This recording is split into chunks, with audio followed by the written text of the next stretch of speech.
శ్రీకాకుళం జిల్లా కోటబొమ్మాలి మండలం కార్తీక మాసం చివరి రోజు సందర్భంగా ముఖ్య అతిథిగా శ్రీ ఇప్పిలి రామకృష్ణ శర్మ గారితో తిలారు గ్రామంలో ఆధ్యాత్మిక కార్యక్రమం జరిగినది. ఈ సందర్భంగా జె నరసింహమూర్తి మాస్టర్ గారికి, పట్ట రమణయ్య గురువు గారికి సన్మానం జరిగింది. పి గణపతి, బి మల్లేష్, ఉట్ల అప్పారావు, ఇప్పిలి అప్పన్న, గవరయ్య అర్చకుల ఆధ్వర్యంలో జరిగినది. తిలారు కాలనీ వద్ద రాత్రి 1000 మందికి అన్నదానం జరిగినది. వారి యొక్క ఆశీస్సులు మనపైన, మన కుటుంబాలపైన, మన గ్రామం పైన ఉండాలని మనస్ఫూర్తిగా కోరుకుందాం. స్వస్తి. ఇక మిగతా కమిటీ వారు ఎలా నిర్ణయం చేస్తే, ఎలా నడిపిస్తే మనందరం కూడా అలా నడుచుకుందాం. ఒక్కసారి గోవిందనామస్మరణ చెప్పేసి మనం ఈ కార్యక్రమాన్ని మనం ఈ వేదిక మీద నుంచి దిగుదాం. ఏడుకొండలవాడ వెంకటరమణ గోవింద. ఇక మిగతా కార్యక్రమం అంతా కూడా కమిటీ వారు నడిపిస్తారు. వాళ్ళు ఆ కార్యక్రమాన్ని ఏ విధంగా నడిపిస్తారు ఆ విధంగా. దీపాలు జాగ్రత్తగా చూసుకోండి. మనం ఇంతవరకు ఎంత జాగ్రత్తగానైతే ఉన్నామో దీపాలని ఇంకా మిగతా ఏర్పాటు చేసేటప్పుడు కూడా అంతే జాగ్రత్తగా ఉండండి. అందరికీ కూడా నారాయణ సభ అదే భోజనాల కార్యక్రమం కూడా ఉంది కాబట్టి ఎవరు కూడా ఇబ్బంది పడవద్దు.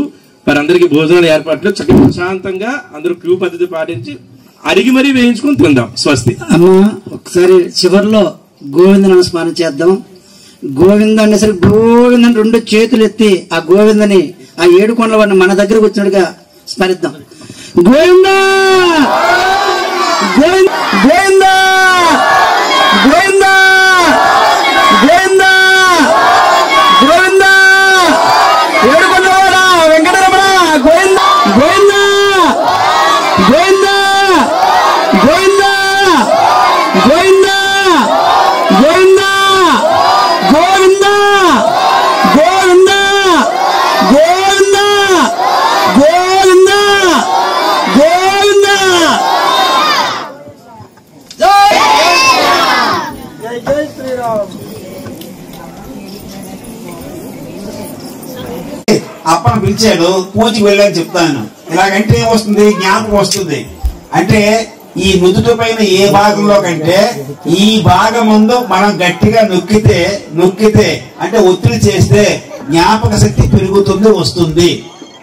అందువల్లనే ఈ నుదుటి పైన కొంచెం ముందు భాగం వచ్చినట్టు కుంకుమో విభూతో తిలకమో బొట్టు పెట్టుకుంటే మన గంటకి ఇలా కనక్కర్లేకుండా జ్ఞాపకం ఎప్పుడు ఉంటుందమ్మా.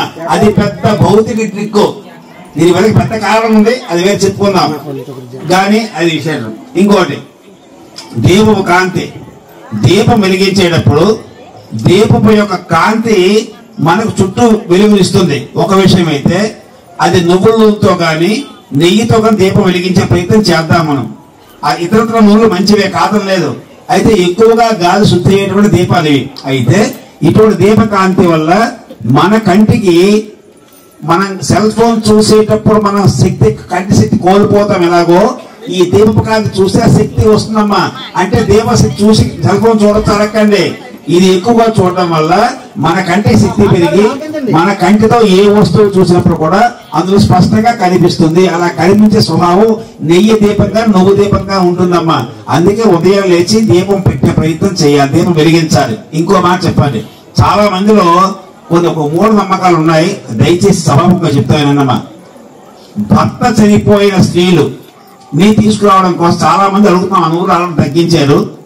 ఎప్పుడు వినండి, ఆ స్త్రీని మా ఇంట్లో మొన్న పిల్ల పురిటికి వచ్చిందండి, తీసుకురావచ్చు లేదా? తప్పమ్మా.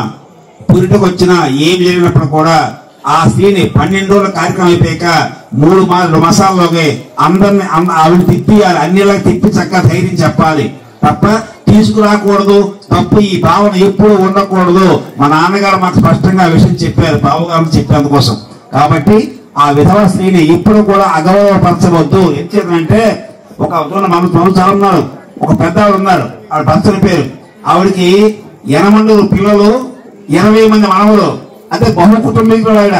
అటువంటి కుటుంబం ఆవిడ తీసుకొచ్చి మన ఊళ్ళో ఒక పెద్ద ఆయన పెళ్లి అయితే ఫస్ట్ అక్షరం ఆవిడ వేయించుకున్నాం. ఆవిడ వేయించే అక్షరం ఏమంటే మేస్టారు ఆవిడకండి 30-50 మంది సంతానం అండి. అంత పెద్ద ఆవిడ ఆశిస్తు నాకు కావాలని కోరుకున్నాడు. అంటే మనము పొట్టు లేకపోతే తప్పుకు తప్పు చాలా పొరపాటుది. స్త్రీని ఎప్పుడు అగౌరవ చెప్పారు, స్త్రీని అగౌరవపరిస్తే సంఘంలో చాలా ఇబ్బందులు వస్తాయి. కాబట్టి ఏ స్త్రీని కూడా స్త్రీయే అది భర్త ఉన్నప్పుడు లేనప్పుడు కూడా ఒకటే రకంగా భావించి వాళ్ళు గౌరవించాలి. ఇది ఒక విషయం సభాముఖంగా మన్నించి వినండి, చాలా చక్కగా ఆచరించాలి మర్చిపోకుండా. అయితే దీపాలు వెలిగించేటప్పుడు ఆ దీపం కాంతిలో ఆ దీపం కాంతి యొక్క వాసన మంచిది మనకు వస్తుందండి. అటువంటి మంచి వాసన వల్ల మన జీవక్రియలో ఉండేటువంటి ఊపిరితిత్తులో ఉండేటువంటి వాయువు శుద్ధి చేయబడుతుంది. అందువల్ల దీపపు కాంతిలో మనము కూర్చోవాలి, వెలిగించాలి. ఆ కాంతిని చూడి కంటికి మంచిది, ఊపిరితిత్తులో గాలి శుభ్రపరిచే విధానం జరుగుతుంది. దీపాలు కొంచెం చూసుకోండి.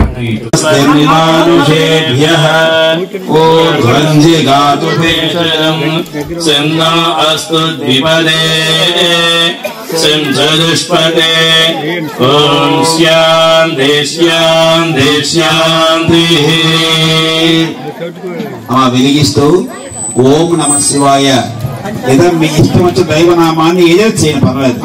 ఓం నమో నారాయణ, ఓం శ్రీమాత నమ ఏదో ఒకటి చెప్పండి. చెప్తూ వెలిగిస్తూ వినండి. ఓం హర